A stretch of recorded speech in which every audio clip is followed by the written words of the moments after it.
விக்கிரவாண்டியில் தமிழக வெற்றிக் கழகத்தின் சார்பில் மாபெரும் கண்டன ஆர்ப்பாட்டம் நடைபெற்றது.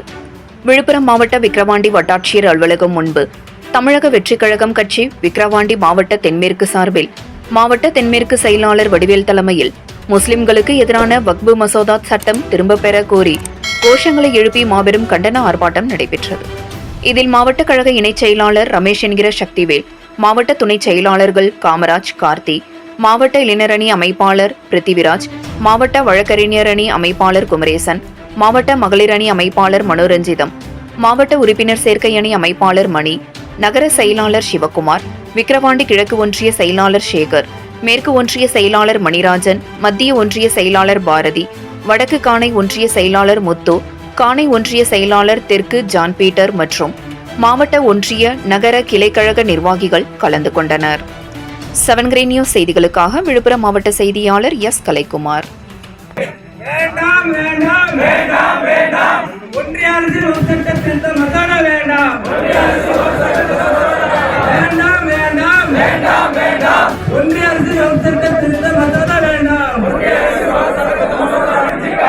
வஞ்சிக்காதே வஞ்சிக்காதே சிறுபான்மையினரை வஞ்சிக்காதே, இஸ்லாமியரை வஞ்சிக்காதே, பிளவுபடுத்தாதே பிளவுபடுத்தாதே, மதத்தின் பெயரால் மக்களை பிளவுபடுத்தாதே.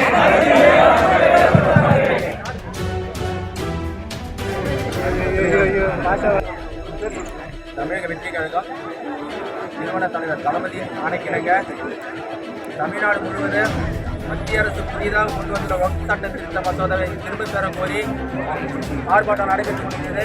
அதனை முன்னிட்டு விழுப்புரம் தென்மேற்கு மாவட்ட தலைமை சார்பாக விக்கிரவாண்டி தாலுகா அருகில் ஆர்ப்பாட்டம் நடைபெற்றுக் கொண்டிருக்கிறது. இந்த ஆர்ப்பாட்டம் எதற்காகனா, இந்தியாவில் இஸ்லாமிய சகோதரர்களும் இந்துக்களும் சகோதரர்களை தான் பழகி கொண்டு வருகிறோம். இதில் எந்தவித மத வேற்றுமையும் கிடையாது. புதிதாக ஒரு சட்டத்தை கொண்டு வந்து இஸ்லாமியர்களுக்கும் இந்துக்களுக்கும் ஒரு பிளவு ஏற்படுத்துகிறது மோடி அரசு. இதை உண்மையாக கண்டித்தோம் இந்த ஆர்ப்பாட்டம் நடைபெற்றுக் கொண்டிருக்கிறது. நன்றி. மத்திய அரசு வந்து என்ன சொல்றாங்க, 10 ஆண்டுகளை ஏற்றிக்கலாமே. பிஜேபி ஆட்சி வந்து கடந்த 10 ஆண்டுகள் தொடர்ந்து ஆட்சியில் இருக்காங்க, ஏன் இது செய்யல? இன்னைக்கு மெஜாரிட்டி மத்தியில் வந்து மெஜாரிட்டி இருக்கிறன்ற ஒரு ஆணவத்தில் தான் மத்திய அரசு சட்டத்தை கொண்டு வர்றாங்களே தவிர இத்தனை வருஷம் கொண்டு வர வேண்டியதானே? மைனாரிட்டி கொண்டு வர வேண்டியதானே? மெஜாரிட்டி இருக்கும்போது ஏன் கொண்டு வராங்க? இது எந்த விதத்தில் நான் இதை நாடாளுமன்றத்திலேயே மெஜாரிட்டி இருக்கிறோம், நான் எதுவும் நினைச்சது சாதிப்போம் என்ற ஒரு ஆணவத்தில் தானே மத்திய அரசு மோடி அரசு செய்யுது. இது வந்து இதுவரைக்கும் இந்தியாவில் வந்து மத கலவரம் எங்கேயும் நடக்கலையே.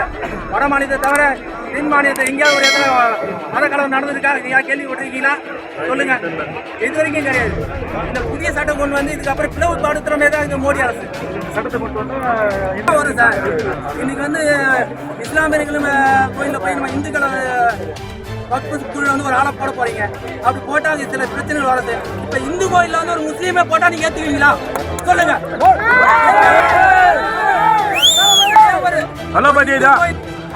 அறங்கல குழுக்குள்ள வந்து ஒரு இஸ்லாமிய பெயர் கொண்ட ஒரு நபர், அவர் வந்து பிறப்பால் மதத்தால் எல்லாமே இந்து.